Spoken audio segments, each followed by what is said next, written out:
वर्तमान का नायक एक नरहरि महावीर स्वामी भगवान की जय हो। आचार्य कमलध्वजाचार्य मुंडारी की जय हो।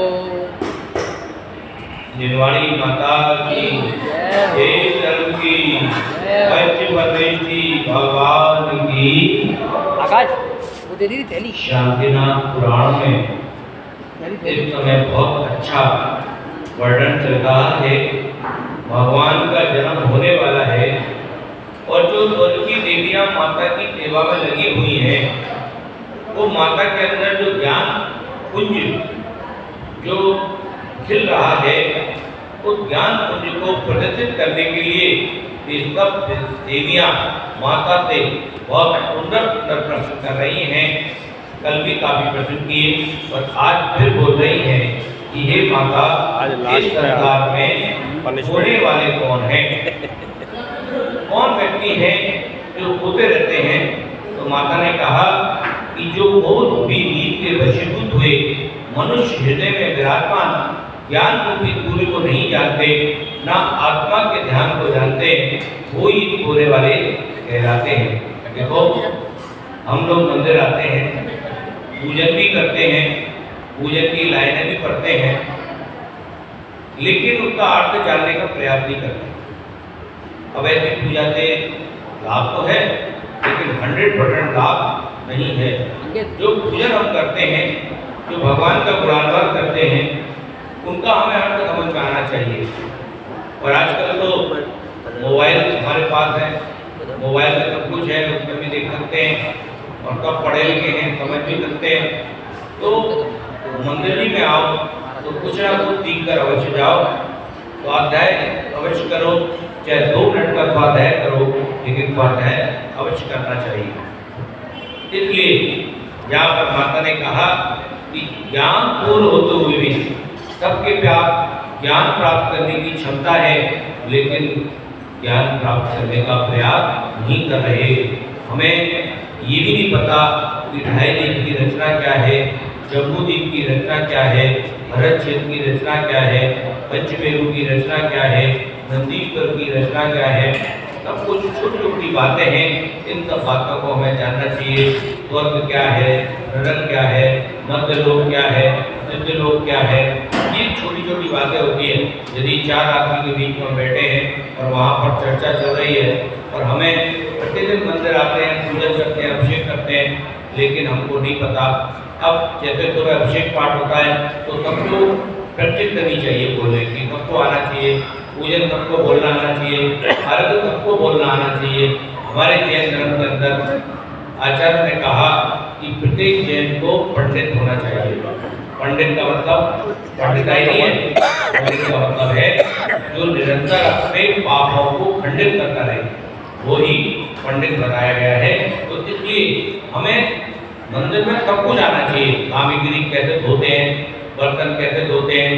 एक होता है कि नल चला लिया, पानी फैलता लगाता है, एक के नीचे एक डाल है, तो कोई उससे लाभ नहीं है, हानि जाता है। एक होता है एक परात में पानी भर लिया और उसमें 2 जग में ही सारे बर्तन धो दिए। हमारे मानिक चंद जी थे जो मुनि महाराज बने, वो हमें सिखाते थे कि देखो 2 जग में पूरे बर्तन धोए जा सकते हैं। तो ऐसी सामग्री है, पूरी सामग्री को 1.5 बाल्टी 1 बाल्टी में पूरी सामग्री धो देते थे। इतना उनका टेक्निक बढ़िया थी।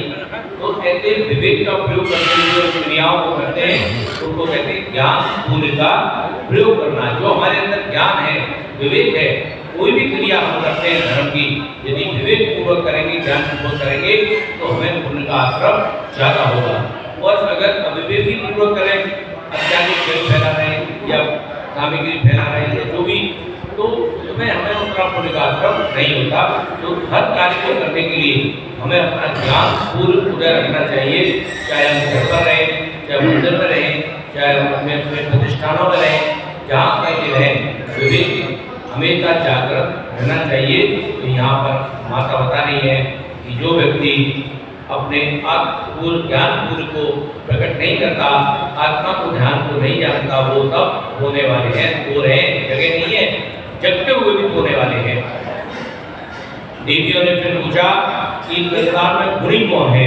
तो माता ने कहा जो सम्यक दर्शन, सम्यक ज्ञान, सम्यक चरित्र और तप से भूषित है और मुक्ति रूपी स्त्री के प्यारे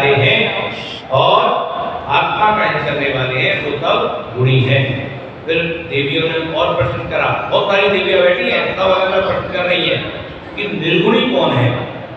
पहले गुणी पूछा, अब निर्गुणी पूछ रहे हैं कि जो सम्यक दर्शन, चारित्र, दान, शील, तप और त्रिजित पूजा से रहित है, बहु पुण्य सहयोग मिला कीर्तन और जिन तुद देव जिन चरण दर्शन।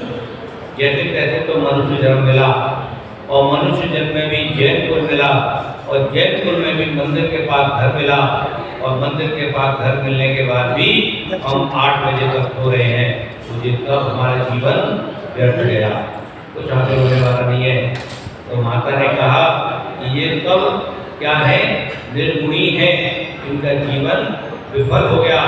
श्री जिनेन्द्र भगवान के चरणों के पास ये उसी तरह हो गया कि जब भगवान का समोधन लगता है तो अभव्य जीव भी जाते हैं और भव्य जीव भी जाते हैं। भव्य जीव तो भगवान के दर्शन करके ऊपर पहुंच जाते हैं, भगवान का दर्शन करके सम्यक दर्शन प्राप्त करते हैं। और जो अभव्य जीव होता है वो नाट्यशाला में बैठकर नाटक देखते रहते हैं, देवांगनाओं के नृत्य देखते रहते हैं, अलग अलग 6 ऋतुओं के जो फल लगे हुए हैं, सुंदर सुंदर बाग बगीचे हैं, वहाँ पर बैठ के खाते रहते हैं, आराम से मस्ती लेते रहते हैं। वो भगवान का दर्शन करने जा नहीं पाते, नीचे बने रहते हैं। ऐसे ही जिन्हें यहाँ पर अपने जो जैनी भाइयों के घर हैं वो सब समुद्र में जाकर भी भगवान का दर्शन अभिषेक पूजा नहीं कर पा रहे। ये उसी तरह है, ये भी समुद्रण है और समुद्र में नहाकर जो पॉजिटिव एनर्जी मंदिर की होती है वो करोड़ों रुपए में नहीं मिल सकती कहीं पर जाकर, जो तुम्हें मुफ्त में मिलती है, लेकिन मुफ्त में मिली चीज का मोल नहीं होता। इसलिए उन सबको जागृत होना चाहिए और हम भगवान से यही प्रार्थना करेंगे कि हमारे जो जैनी भाई वो अभिषेक के लिए नहीं आते, उनको सद्बुद्धि मिले और वो तुम्हें भगवान का अभिषेक करने आवे। फिर देवियों ने पूछा कि माता निष्फल जन्म किसका है, मनुष्य जन्म तो मिला लेकिन मनुष्य जन्म लेकिन निष्फल चला गया। तो माता ने कहा जो तप, चरित्र, व्रत, दान, पूजा आदि नहीं करते उनका जन्म इस संसार में निष्फल समझना चाहिए। देवियों ने फिर पूछा कि शीघ्र का योग करने वाला कार्य कौन है। तो माता ने कहा कर्मों को नाश करने वाले, संसार को पूर्ण करने वाले, तप, धर्म, व्रत, दान, पूजा, उपकार आदि को बहुत शीघ्र कर डालना चाहिए। यानी कि सबसे पहले कार्य करने चाहिए कौन से, धर्म के, तप के, व्रत के, दान के, पूजा के, उपकार के। देवियों ने फिर पूछा मनुष्यों के लिए कठिन शल्य क्या है। शल्य जानते हो, शल्य क्या होती है? शल्य आटा ये नहीं, एक शल्य होती है, छुट्टी रहती है। शिखरचंद जी से कहती शिखरचंद जी तुम तो बेकार हो, कोई फायदा नहीं है तुम्हारा, आते हो अल्लाह चले तो बस एक कर लोगे तो उसमें मिनट से कहती। जैसे हाँ, बाहुबली भगवान तपस्या कर रहे थे तो उनके मन में ये शल्य थी कि मैं भरत की भूमि पर खड़ा हुआ हूँ। तो जब भरत को ये पता लगी कि इनको केवल ज्ञान क्यों नहीं हो रहा है, तो वो आदिनाथ भगवान के चरण समुद्र में गए। भगवान ने कहा कि भगवान इतनी घोर तपस्या बाहुबली जी कर रहे हैं, फिर भी इनको मतलब इतनी घोर तपस्या कि उनके पैरों में जटाएं लटक गई, बेल बन गई है, लेकिन उनको केवल ज्ञान नहीं हो रहा। तो आदिनाथ भगवान ने कहा कि बाहुबली के मन में ये शल्य है कि मैं भरत की भूमि में खड़ा होकर तपस्या करूँ। तब भरत उनके पास जाते हैं तो बाहुबली को संबोधन देते हैं, राधा इस जग में किसी का कुछ नहीं है, न ये धरा मेरी है न ये धरा तेरी है, ये धरा तो यही रह जाएगी। और उनके मन से वो शल्य निकल जाती है, तब वो जाकर उनको केवल ज्ञान प्रकट होता है। देखो भाई भरत बाहुबली, तो यहाँ पर वो कह रहे हैं कि बाहुबली कौन सा कल्याण रहेगा? बाहुबली के कल्याण थोड़ी अनंत परमेष्टि है, कल्याण तीर्थंकर के होते हैं, जो तीर्थंकर होते हैं उन्हीं के कल्याण होते हैं। भगवान ने केवल ज्ञान प्राप्त कर लिया, जिन्होंने भी केवल ज्ञान प्राप्त किया वो सब अनंत परमेष्टि हो गए। ये तो स्पेशलाइजेशन है तीर्थंकर। डॉक्टर तो MBBS करके कब हो गए, PhD। हमने लेकिन एक विशिष्ट ख्याति मिल जाती है। तीर्थंकर प्रकृति का वर्ण तो पहले से होता है, पूर्व भव में होता है, जबकि अरहंत तो उद्भव में आकर भी कर सकते हैं तपस्या करके, लेकिन तीर्थंकर प्रकृति का वर्ण पहले हो जाता है, इसलिए उनका गर्भ कल्याण बनाया जाता है। यहाँ पर कर्म भूमि में जो भरत क्षेत्र और ऐरावत क्षेत्र है, लेकिन विदेश क्षेत्र के तीर्थंकर वहाँ पर तपस्या करके भी तीर्थंकर प्रकृति का वर्ण, क्योंकि वहाँ तीर्थंकर हमेशा रहते हैं, और तीर्थंकर के पाप मूल में जाकर तीर्थंकर की प्रकृति का वध कर लेते हैं, और तब फिर जाकर वो उनका ज्ञान कर लाना और कुछ कर लाना, दो कर लेना भी हो जाता है। परमेश्वरी के जन्म मरण बाकी रहता है नहीं, उनका केवल ज्ञान होते ही तो मोक्ष जाना है। जिस जीव को केवल ज्ञान हो गया उसको नियम से सिद्धालन कराना होगा, उसका पुनर्जन्म होगा ही नहीं। 4 घाटियों का नाश कर लिया, 4 घाती कर्मों का, और अब बाकी के जैसे ही उनको निर्माण होगा 4 घातियों का। इसलिए जो भी केवल ज्ञानी है, जितने भी केवल ज्ञानी है, रामचंद्र जी हैं, हनुमान जी हैं, और भी जितने केवल ज्ञानी हुए जिनको केवल ज्ञान प्राप्त हो गया, वो तब हमारे भगवान हैं, तब हमारे अरहंत परमेष्ठी हैं। तीर्थंकर 24 ही होते हैं, और तीर्थंकरों के 25 कल्याण मनाए जाते हैं। इनके लिए समुद्र की रचना होती है, और बहुत सारे अतिशय होते हैं जो हम करते रहते हैं। ऐसे तीर्थंकर विशिष्ट होते हैं। ये अरहंत परमेष्ठी तीर्थंकर बनेंगे। सारे तीर्थंकर अरहंत परमेष्ठी हैं, लेकिन सारे अरहंत परमेष्ठी तीर्थंकर नहीं है। केवल ज्ञान देखो, तीर्थंकर को समझो, तीर्थंकर प्रकृति का बंध तो पहले ही हो जाता है। तीर्थंकर के गर्भ में आने से पहले, गर्भ से हो जाता है, गर्भ में आने से पहले 6 महीने पहले ही रत्नों की वर्षा हो रही है, वो तो 6 महीने बाद गर्भ में आएंगे, यानी कि जन्म के 15 महीने पहले रत्नों की वर्षा होती है। और फिर ये सारी चीजें 6 महीने पहले और 9 महीने बाद तो ये तीर्थंकरों के अतिशय होते हैं, ये अरहंतों के नहीं होते। अरहंत तो भक्ति भी तपस्या करके केवल ज्ञान को प्राप्त कर लेते हैं। जैसे अंजन चोर है, उन्हें भी बाद अंजन चोर होना, फिर ज्ञान हो गया, ज्ञान हो गया, तपस्या की तो भी भक्ति केवल ज्ञान हो गया, केवल ज्ञान हो गया तो अरहंत परमेष्ठी बन गए, अंजन से निरंजन हो गए। तो ये कैसे होता, अरहंत तो उस भक्त में अपने पुरुषार्थ से ही बन सकते हैं, यानी केवल ज्ञान प्रकट हो सकता है। लेकिन तीर्थंकर पूर्व भक्त ही होते हैं। जैसे सर्वार्थ सिद्धि में, तो सर्वार्थ सिद्धि में उनकी 6 महीने की आयु रहेगी, तो उसका इंद्र का आगमन कंपायमान होगा, इसको पता लग जाएगी कि ये भव्य जीव तीर्थंकर बनेगा, और कहाँ बनेगा तो पता लग जाएगा। वहाँ जाकर रत्नों कुबेर को बनाएगा, रत्नों की वर्षा करवाएगा। ऐसे करके ये तीर्थंकर का तो महान फल होता है, महावैभव होता है, वर्णन नहीं किया जा सकता। 4 ज्ञान के धारी भी तीर्थंकर के पुण्य का वर्णन नहीं कर सकते, इतना पुण्य होता है नहीं कर सकते। तो यहाँ पर स्थल्य के बारे में बता रहे हैं कि माता ने कहा जो जीव हिंसा आदि पाप व अनाचार का सेवन स्वयं छिपकर करते हैं, वही उनके लिए कठिन स्थल्य के समान चुभता है। जैसे कोई भी व्यक्ति गलत कार्य करता है तो उसकी आत्मा उसको कचोटती है।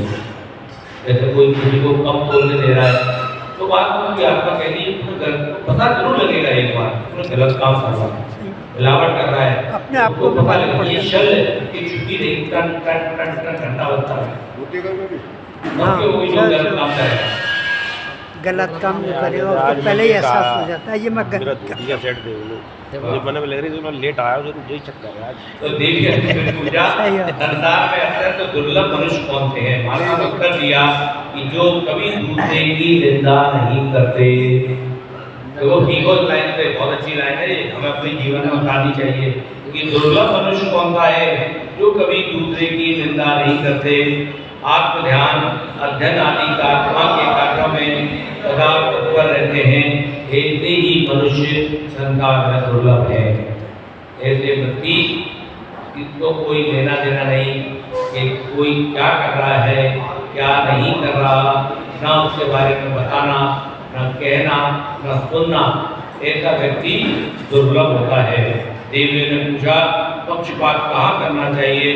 माता ने कहा धर्म में, साधर्मी पुरुषों में, शास्त्र में, श्रीजित प्रतिमा में, श्रीजित चेतालय में, भगवान श्री जिनेन्द्र की कहे हुए सत्मार्ग में पक्षपात अवश्य करना चाहिए। पक्षपात का मतलब उस मार्ग का पक्ष लेना। पक्ष किसका लेना है हमें?